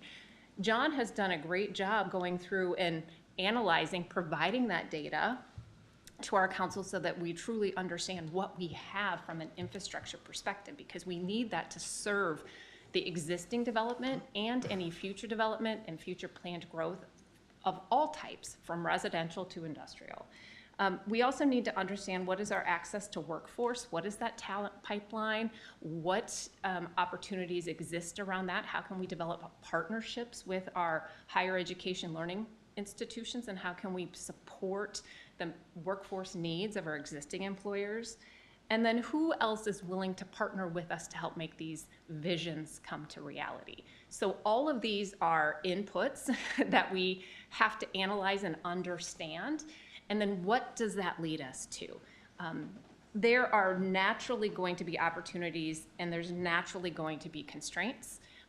We need to figure out what is our special sauce, is sometimes what we like to call it, and then focus on that. So if you were to ask me today, go out and get an employer that needs 2,000 people on day one, that would be a waste of time, energy, and effort, because that will not happen. We do not have those kind of employees available within this region. But if you go out and tell me, go get an employer that's gonna hire 200 to 300 people over some time, that is doable, and it won't negatively impact the existing industries that are here today. So this, I'm glad I see some people shaking their head. I'm glad there's a level of understanding of that in this room, but there's not always a level of understanding about that in our community. So by understanding what we have to work with, we've called it our baseline. Just this year, and we're only in the summer of this year, we've met with 19 different developers who are interested in pursuing projects here in our community. This is just this year. We have had project announcements happen, including an 80,000 square foot industrial expansion with one of our existing industries, which is fantastic. We've had multiple housing developments move forward, including a 168 unit apartment building that it's a $42 million investment that's happening in this community that has now made it all the way through the entitlement process, and dirt is moving out there. These are great things that are happening. And we also have 2 separate environmental reviews underway that occupy well over 600 acres that's being analyzed and reviewed for technology parks or data centers. So when we talk about the fact that certain types of developments will fit in the community and certain types of development are not good fits for the community, we, from a city's perspective, look at what kind of developments can have a positive tax impact. What kind of communities have the least amount then of impact on our services, such as police, fire, roads, and what does that look like? And the reality is a tech park is a type of development that's going to bring in the most taxes and have the least impact on community services. And so we just wanted to provide, because of course that tax number is important for us, we just wanted to provide an example of what that means if we were to potentially get a technology park development in this community. The numbers that you're seeing are not numbers that we have made up, and they're not numbers that have not been shown publicly before. Last December, we were working with a developer that was interested in doing a data center, and it happened to be on land outside of the city limits that would have required some annexation. And so through that process, these numbers were shared publicly, so that's why I'm comfortable showing them as an example. So just putting that out there, it's an example. But this kind of project would, if we look at the 2025 column, you can see that on a 315 acre parcel, today's taxes, these are projected as 2025, that parcel generates $15,000 in taxes annually. If a data center project were to happen, this particular one that was being talked about last year, they would have invested $75 million in year one. And the new property taxes, they would invest that $75 million, I'm sorry, every year. You can start to see what that means and what the difference is. So that second column shows that the taxes would go from a no development scenario of $15,000 annually to $550,000 annually. The next year, with an additional $75 million investment, it would go to 1.2, and then 1.875, and then 2.6 and 3.5. And over that time period, you can see that that cumulative tax impact is almost $10 million, or 10, yeah, just the difference on one development, on one 315-acre parcel. Is that just the city's property tax payment? Or No, is that we across? didn't break it down, but generally a third of that would be to the city. And this type of development, and I know that it's also not fully understood by everybody, is that this type of development, there are incentives for data center developments that the state has developed, because the state of Minnesota is trying to attract this type of development to our state, understanding that they're high investment, high tax generating, decent, high quality jobs, but not large numbers of jobs. And they can take advantage of the weather that we have in this state. So they have developed an incentive program that basically is a sales tax incentive, not a property tax incentive. So these are the property taxes that would be generated with this type of development. And then that would be distributed amongst the taxing jurisdictions to use to have good roads, invest in parks, have good trails. Unrestricted. Unrestricted, general fund dollars. This is why something like this is, and we're fortunate. This is why something like this is a good thing for our community. And we're fortunate because we can't just go out and say, yep, we want a data center. It takes a lot more than that. You have to have the land, but you also have to have the power. The utility companies have to be able to provide the necessary power. And we just happen to have a few sites in this community where those things come together and create an opportunity.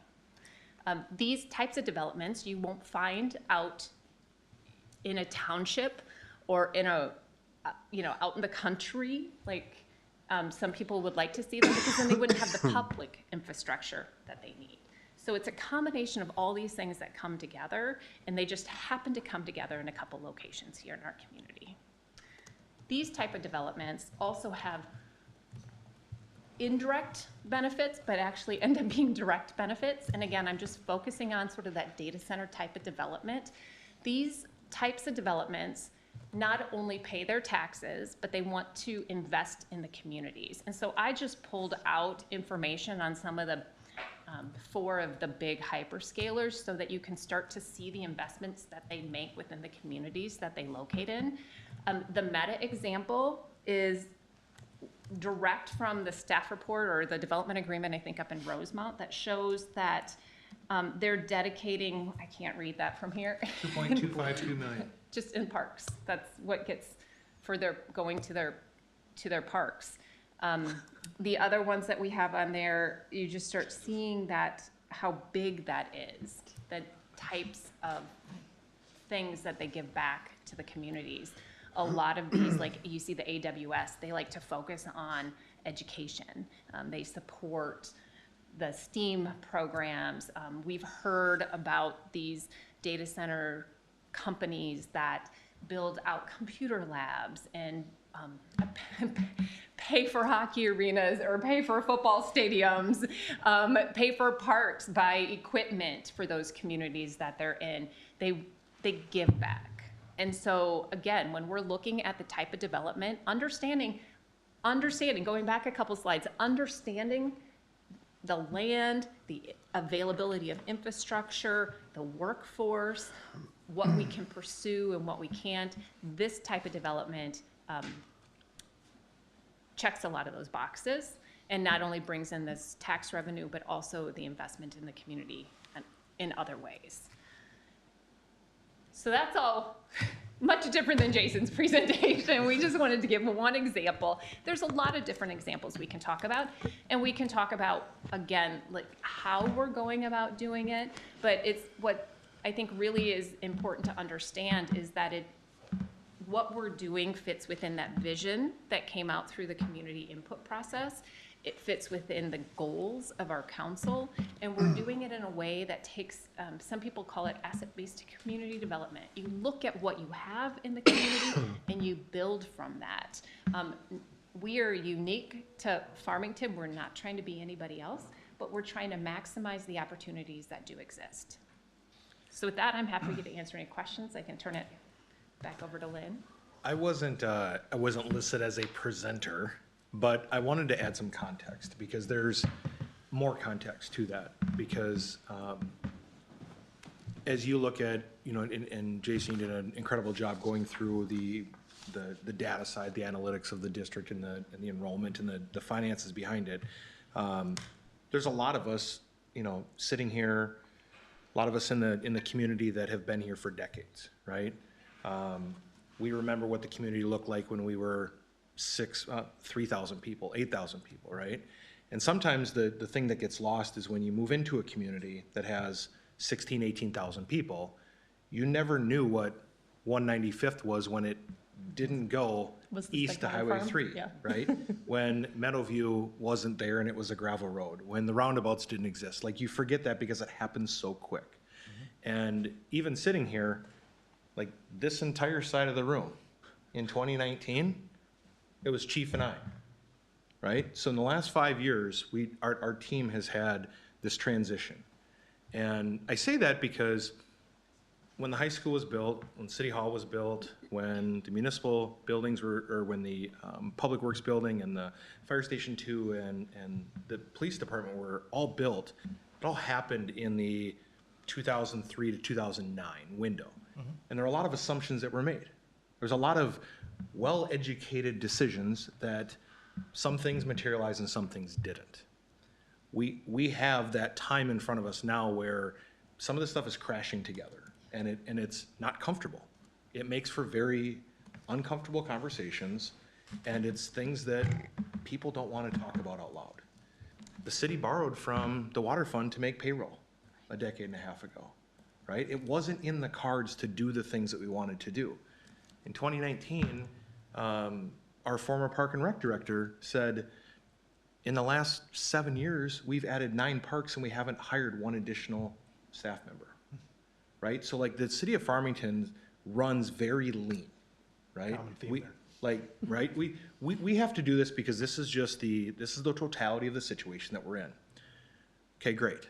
How do we fix it, right? And that's why we're here, because we have to, the two entities, even though we represent, 60% of the district's population, right? We represent about 95% of the commercial, industrial, developable opportunities that help release the burden that sits on the district right now. And as our team has started to go through and look at our comprehensive plan and visioning, yeah, everything's centered around Pilot Knob 2 decades ago, right? That was the natural north-south, and that's where it was gonna happen. Well, we have to decide, are we gonna go west or are we gonna go east? What's the private sector gonna do? Are they gonna follow Highway 3 and develop, or are they gonna follow Flagstaff and develop? We can't start investing money intelligently and looking for prospects to do that when land is tied up in ag preserve. There's restrictive covenants on property. There's no real indicator as to which way it's gonna go, and we're not gonna bet with our taxpayers' dollars. So we had to stop and say, look at our pavement. We need to start making data-driven decisions. Start doing pavement condition indexes. John came in, we started going through the streets and trails. We started getting data to make sure that if we were gonna go to the taxpayers and put 4% or 9% in front of them, we needed our community to see their dollars at work. When I started in 19, we had 1 reconstruction project. We have 7 this year. We're already planning into 25. We have to figure out how our community is gonna continue to build out, because we've crossed that threshold. We're 45% undeveloped. We cannot get this wrong. We can't go left when the private market goes right. We're screwed. Like, it doesn't work. For context, our capital improvement plan over the next 10 years is approximately $50 million, which also includes a police expansion. That's an exorbitant sum. That cannot be put on the burden of the taxpayers. We have to grow and realize new opportunities if we're gonna take care of any of these issues. In our financial summary, from 2010 to 2019, our residential tax capacity grew from 14.6 million to 17.3, while in the same time, our commercial industrial tax capacity grew from 2.84 to 2.93. That distortion got worse. Now, from 2019 to 2023, residential grew from 17.3 million to 26 million, and our commercial industrial grew from 2.93 to 3.96. Our percentage, our balance actually, and part of this was post-COVID, the commercial deflation, commercial valuations were held down, residential spiked, so there's some factoring in there, but our commercial industrial in 2010 represented 19.4% of our capacity. In 23, it represented 15.2. So as you have a decline in birth rate, we have a distortion in valuations. We have to find ways to continue to have our team go out and actively promote the benefits of the community, and the school district is one of them. It's our #1 employer. It is a high percentage of our residents that are employed there. And we know that we have to be a better partner in sharing that information, putting visions on the same board, and saying, we've got to figure out a way to work through some of this. And over the next couple of years, until we catch this slide here, it's going to be uncomfortable for a lot of people in our community. But the alternative is catastrophic. Like, we save and save and save, and we cut corners, and we go out and we get grant dollars, and we find the most prudent way to spend our dollars. Every one of our teams sitting here could go work somewhere else. They could all go get a better wage somewhere else. They haven't, because they see the opportunities within this community. They see the potential of what Farmington offers, and that's their concession. And we know that there's educators in the district, and there's teammates that are doing the same thing. And as soon as we all get on the same page, and we all start singing the same tune, and we start quashing that narrative that Farmington sucks, here's what you don't have, here's what you can't build, then move. Go somewhere else. Because there's a lot of people sitting here working every single day to solve these problems, and I don't see a long list of people raising their hands, offering their time to do it. This is hard work. These are complex math problems that you cannot just go to the economic development vending machine and pull the thing and drop the grocery store out. You can't go and just pull the state funding vending machine and drop your $1,800 per people. But somebody's got to do it. And so for us to sit down and hash through some of this, it's uncomfortable, but it's necessary. And our residents elected and appointed us to make those decisions. So there's that. There's a lot more to it, but we battle a lot of we have a lot of battles that are not always in the public, right? The Met Council just dropped their 2050 plan, and the missing middle housing bill that came out last year. There's a lot of things that are working against us, right? Some of this stuff goes through. Land prices are gonna go through the roof, and it is gonna make it even more difficult. So like, it goes beyond even just the council and the school board. It involves us going out and proactively talking about the community, the district, the benefits, the opportunities, but we also need people that are willing to come to the table and be partners in that. And We didn't decide to put the power lines in. We didn't decide for Met Council to put the 42-inch sewer lines in and the collectors, and there's a lot of things that happened before many of us sat here. But we have to deal with every single one of the opportunities that comes in front of us, and we go through our process, you go through yours, and we'll get the solutions, we'll get it figured out, but it ain't easy in the meantime. So, a little context there too.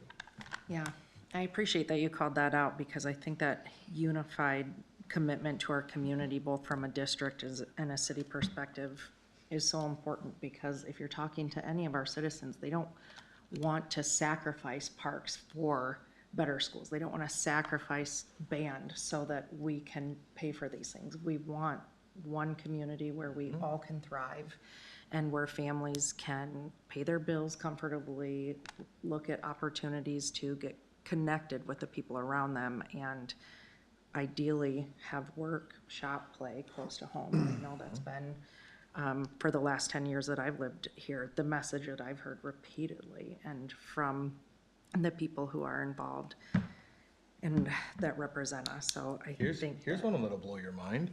The Department of Employment and Economic Development came in a few years ago. The city of Farmington municipal boundary, not the 024 address and zip code, right? But our municipal boundary, we have 11,100 qualified workers or eligible workers. The city of Farmington retains 800 of those jobs. 10-3 leave the community. We pick up about 2,400 from outside communities. We fall into that 3,100 to 3,300 range. But of the 10-3 that leave the city of Farmington for work, 64% of them commute on average 26 minutes to work. Where do you think they do their shopping? Outside of the community. It's not what it was 20 years ago. 20 years ago, Pilot Knob 160 didn't exist. 22 years ago, it didn't exist. We have to find a way to continue to drive the right type of development mix, because it's not the vending machine that says, I want Target, I want Culver's, I want this, I want that. It's large 80-plus acre parcels that require tens of millions of dollars of investment that are naturally going to have a good blend with people willing to write the check and make the investment. We have a good base of workers here. We have a very young demographic, right? We don't have a rapidly aging demographic, but our workforce is prime for many industries. And people forget that. Like, they forget that, sometimes you have to leave the community to get dry cleaning. It just is what it is. Like there will be a time where we'll get more of that, but our workforce is quite sizable here. Yeah. So, as it pertains to, well, here, let's just go into general questions, whether it's questions from the board or your team regarding any city activities or more clarity or information on things that we can offer. Any questions from my peers to the board? Leave it Mayor and Chair, I think our meeting was scheduled till 7, correct? Or was it kind of? we don't have an end time We did not have typically. any time. Okay. We'll go till 10. We just didn't want to go till late and get too We've deep done it in the before. We can do weeds. 10 o'clock. Because I wanted to have the Kumbaya bonfire in my backyard, so I was trying to find out, do we have enough time? And we probably do. Go ahead. No, I didn't know if there's a question behind that. No, I only pointed that out because I thought it was till 7. I just Oh, wanted to yeah. make sure if anybody was time sensitive with that.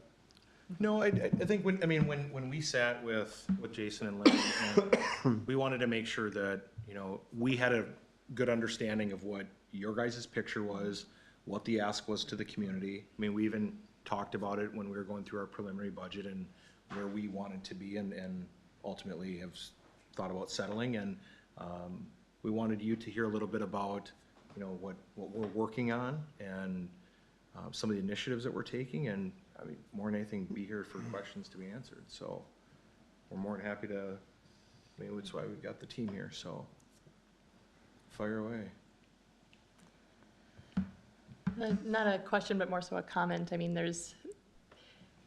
If we've ever given the impression as a board that we're not unbelievably thankful of the efforts that you guys are making to recruit the right type of businesses to our community and ultimately affect our payer base in the way that we desperately need it to grow as a school district. You know, we apologize if that has come across that way. I think sometimes that our community loves to voice negative opinions more so than positive. So I would just like to make sure that I'm pointing out that we are thankful for this growth that you're doing and how critical it is, not just for the community, but for the school district.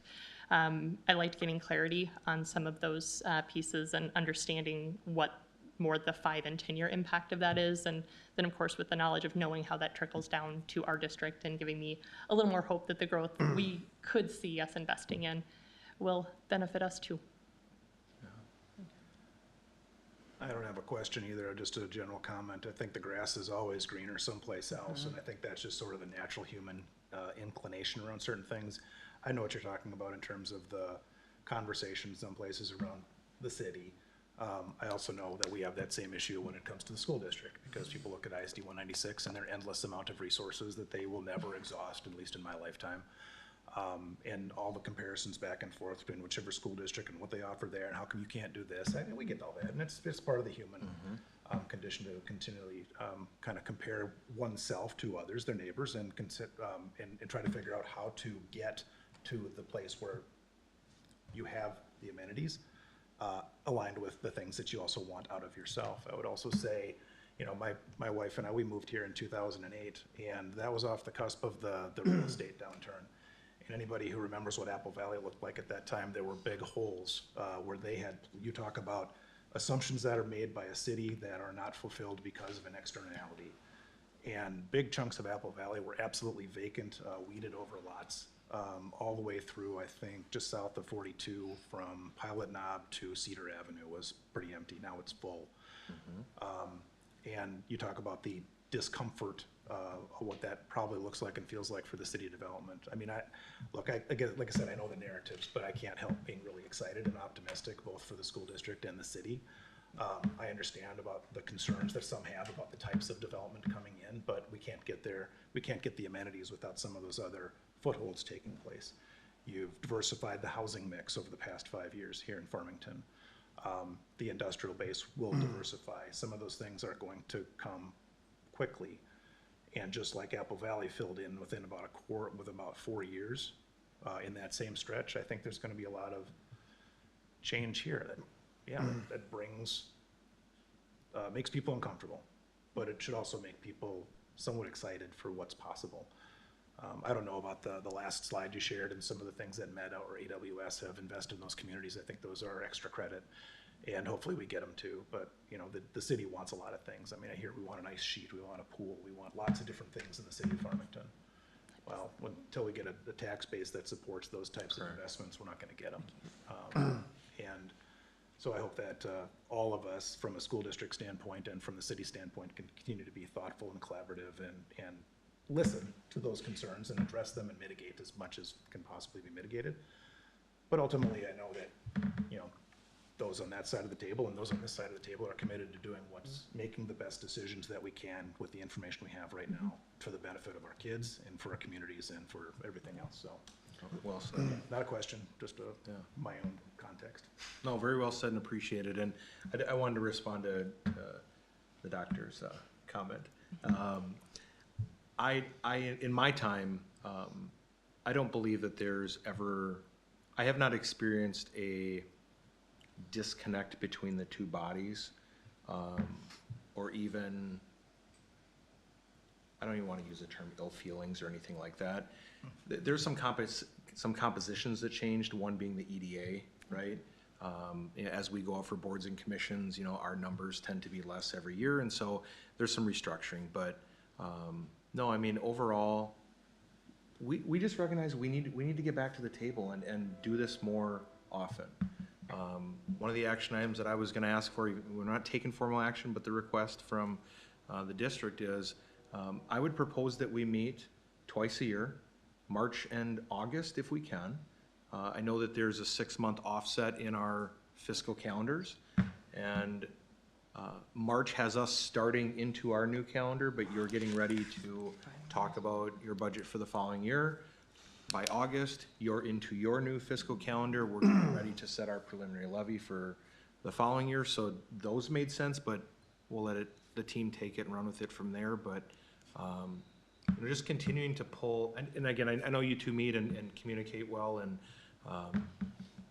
I wanna make sure that we feel like we're doing the same, and we see what's coming, and, you know, we're gonna get asked questions about this fall's ballot in the levy, like, we're gonna get asked questions.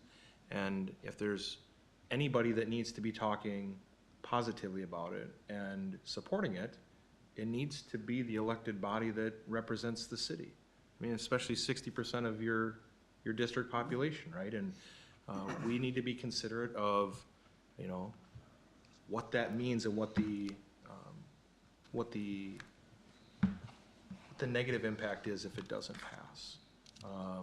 We need to be supportive of it. And as we have opportunities come up and they're, you know, whether it's within our community or it's into other townships or surrounding municipalities, we want you guys to have a clear understanding of our vision and what we're trying to do amongst all of the things. And we'd ask, you know, ask questions, let us know how we can help inform and ultimately support some of the things that we're trying to do. And I mean, that's what's gonna continue to make us a destination community, so. It's not a tall ask. No. How Well, dare you, and- Joshua. And I appreciate, I know this, Josh shared this from the city council perspective too, but there was a lot of enthusiasm from the board to get together and collaborate in a different way, in a more meaningful way than I think we have in the past. You know, I know we've talked about meetings that occurred before, and we wanted to move from information exchange and sharing to really collaborating in a more authentic way that has an impact for our community. So I think that agreed. this is a good first step. And then establishing that regular cadence, particularly tied to our fiscal planning, can be a really positive move. Do either of you have any questions for them respective of any of the items or anything that is on your mind? Man, you gotta go first. You can go. I guess I don't have any questions. I'll just say, you know, as a parent who's got two kids who have been touched by these cuts the last few years, both of them, you know, the gifted and talented, the multi-age, these things, I appreciate what you guys are doing. I understand they're hard asks, but I fully support what you guys are doing, and I hope what do I say? I hope it passes, I guess. Thanks, Nick. You got my full support on that one. Appreciate that. Yeah, I was gonna comment about the levy as well. You know, this will be my first year without a direct impact, you would say. You know, one of you gave my daughter her diploma this year. I'm not sure which one. I have to look back at the pictures, but, He was crying his eyes out when it happened. well, I might have been. And then, of course, she was like, oh my gosh, this is happening, and she doesn't remember. But my point being, I'm still invested in the community just as much as I was, you know, the previous 15, 20 years. You know, I've seen in different communities, I used to live in District 196, and there was, you know, unfortunately, my experience is that you unfortunately kind of need to push that pain button, I think. And it's uncomfortable to do that. But, you know, when a levy doesn't pass, and I know how important it is for communities to have that component as part of your overall funding, you know, it just creates a negativity that just kind of goes across the whole community. So I think, you know, Josh and the mayor pointed this out. I mean, I think, you know, whatever we can do to help you out, you know, just in our own conversations with others, I would just, you know, encourage you to really put out, you know, you can put out as much as you want to, and it's up to the resident to ultimately listen, right? But, you know, just keep putting it out there, trying to get folks to listen and do the, you know, and hopefully we see a good result. The other piece I did want to point out, you know, I know that we've spent a lot of time talking about the proposed data center parks. The reality is we're still at the very beginning stages of it. So while we're talking about, you know, here's what we expect, here's what could happen, I mean, these are in, you know, the AUAR environmental review part. They have not even hit the planning commission for initial discussion. So to the extent that there's anybody from the public watching, you know, everything is very out in the open. And the first place it'll go to after kind of the environmental part is to our planning commission. That'll probably be a period of time, and then it would come to the city council. So I just want to point that part out. Yeah, I really appreciate that you called out, Steve, just the overall benefit to the community that a school district provides for everyone, not just those who have learners directly in schools. Correct. I think that's so important to highlight, and you can look at the tangibles from rental space or the ways that high school, you know, seniors are connected back to providing services and support through volunteerism in the community. But really, it is so important for all of us. So I just really appreciate that you called that out. Anything else from? No comments, no questions? Because it's on our agenda, anything update from you? Nothing tonight, Or thanks. nothing? Any committee updates? All right, we got nothing else.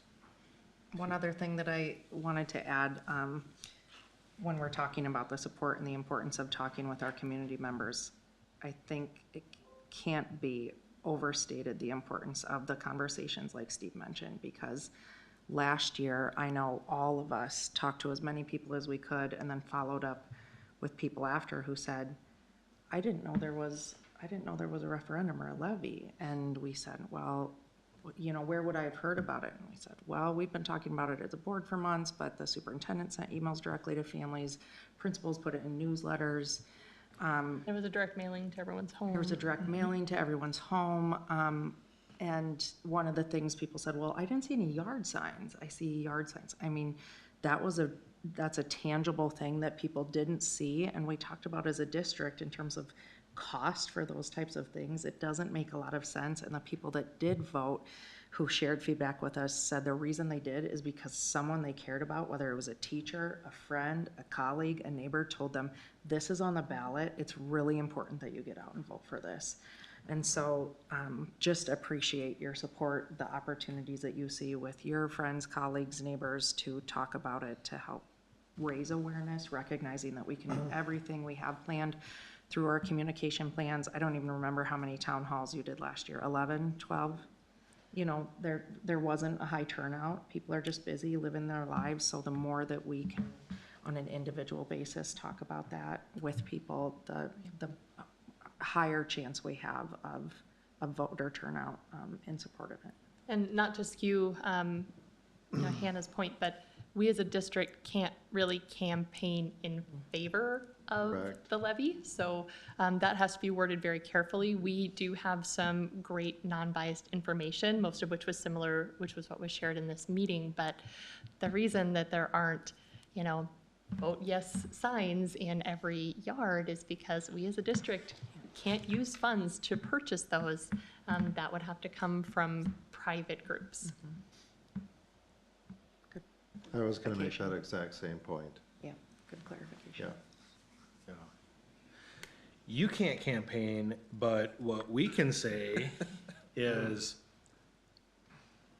the very specific cuts that were outlined would have a extremely detrimental impact to many people in various ways across the community, which ultimately hurts the greater community area. And that isn't mutually exclusive to the city of Farmington. That trickles into the city of Empire, Castle Rock, Eureka, Lakeville.